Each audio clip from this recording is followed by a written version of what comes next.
Un engin de chantier qui brûle, des brasiers ici et là. La nuit est tombée et 500 casseurs affrontent toujours les forces de l'ordre. Des scènes très violentes dans le quartier Saint-Cyprien qui ruinent cette journée de mobilisation.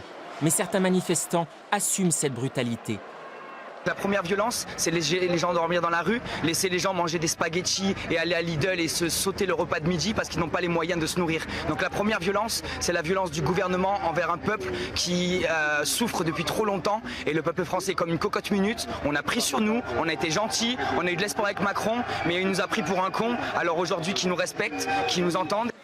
Rapidement cet après-midi, la manifestation des Gilets jaunes dégénère. Quelques personnes tentent de sortir du cortège. Elles sont bloquées par les gendarmes mobiles. Première bouteille lancée. Des gaz lacrymogènes se répandent sur le boulevard Las-Crosses.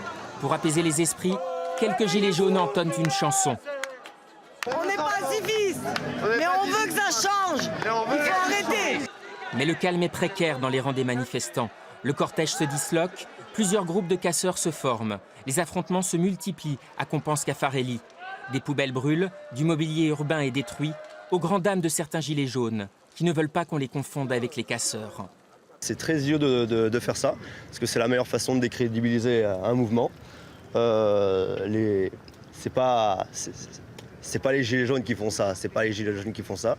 J'ai eu l'occasion de parler à des policiers, et les policiers, ils le savent très bien.